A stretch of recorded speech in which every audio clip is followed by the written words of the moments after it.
everyone, it is Jess from Intitular Creative and we're back with another interview, but this time another Zoom interview. Today I'm with Nomad, rapper Nomad, and we're going to talk a bit about his new single. How you've been going through COVID-19 and what you've been up to? Yeah, no, I think I've been doing as well as any other artist during this time. I think it's come with its challenges for sure. But yeah, I've just been trying to keep busy as best I can. A lot more time to write, a lot more time to spend with my family and things like that. So yeah. That's awesome. Did you create your new single in isolation? No, actually. So this single is like nearly a year old, I think. I wrote it just before the birth of my son, who was born in August of last year. We'd just been sitting on it for a while now and thought it was better time than any to release it. And yeah, that's what this one is, yeah. I'm about to be a dad again. I'm about to have another kid, I have to brag again. But now my woman's freaking out cause we ain't got a house and I ain't got a job. I think her mom's about to kick me out. Yeah, what is it about?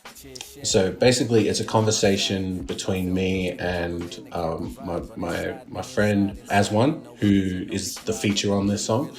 And basically I was writing it on the way home from the 9 to 5 around this time last year.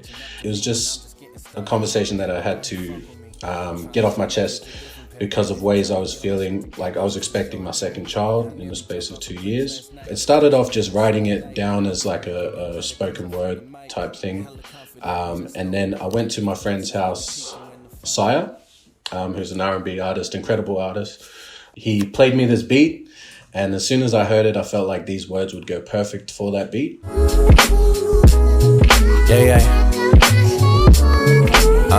If you listen to the end of my first verse, it kind of opens up to, I end it with, what I say? Anyway, bro, what's up with you? I know that's just the way it goes, my bro, but anyway, yo, what's up with you? Listen, big homie, you're not alone.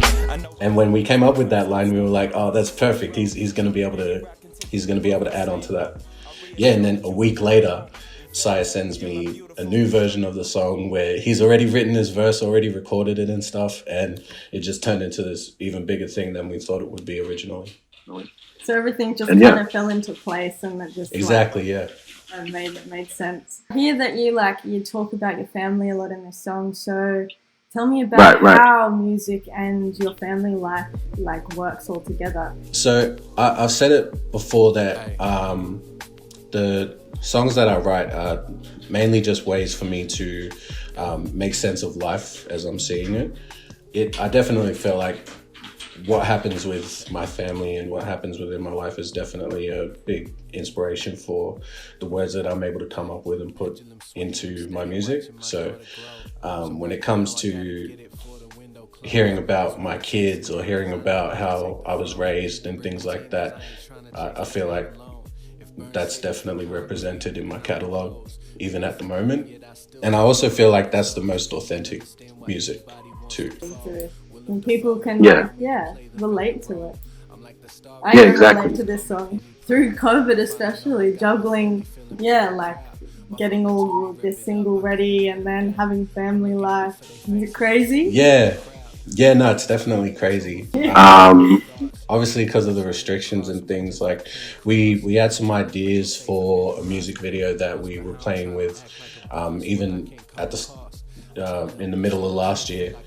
That we weren't able to do because of things like social distancing and not being able to be within 1.5 meters of each other and things like that.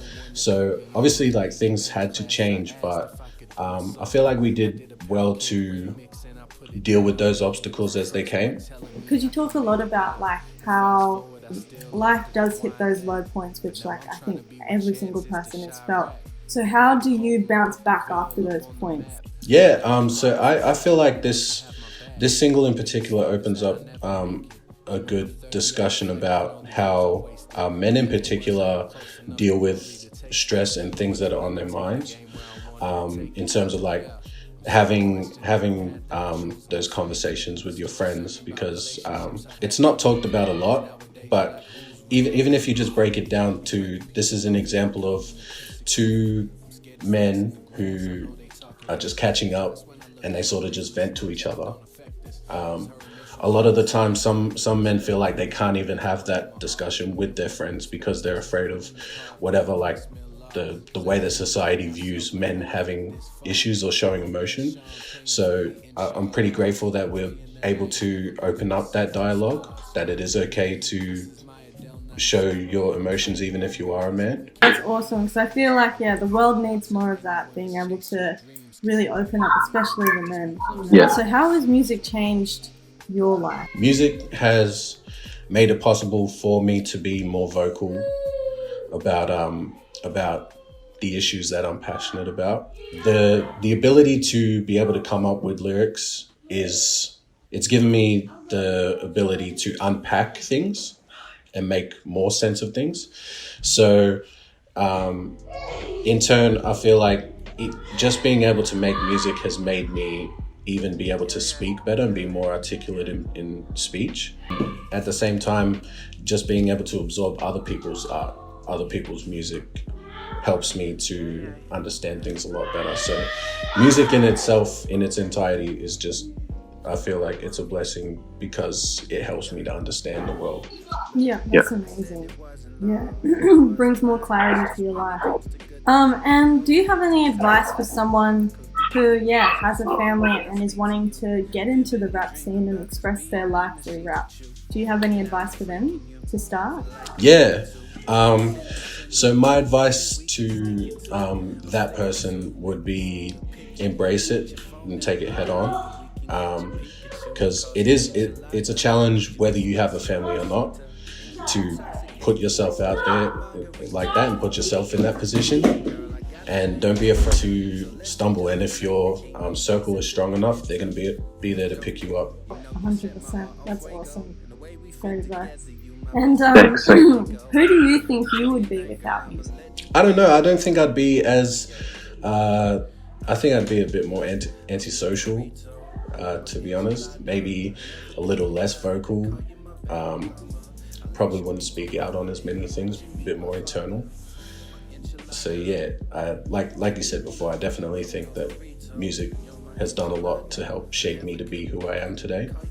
Is there anything you'd like to let people know before we sign off? Yes, if you're following me on Instagram, you'll be able to find all the links to my stuff in the bio, but I also keep things like petitions and websites that you can use to take action and make change in that same bio, so have a look for that and take action where you can. That's super helpful. Everyone head there because it's an awesome place to have everything in one spot. Where can people also find Be Like That? Yeah, so Be Like That will be out on all streaming platforms, Spotify, Apple Music, Tidal, Google Play Store. Go have a look for that. And I'll be putting the lyric video and music video on YouTube. So keep your eyes peeled for that. And can everyone stay up to date with you on Instagram? Yeah, exactly, yeah. And Facebook, Twitter, yeah. Thank you so much for joining us today, Nomad, and thank you everyone for listening in. Make sure to like, comment and subscribe, and we'll be back next week, 7 p.m. on YouTube and Intitular Magazine for another interview. We'll see you then. Really saved my life, so should I really put the music in the back seat? I think that's counterproductive, man, if you ask me.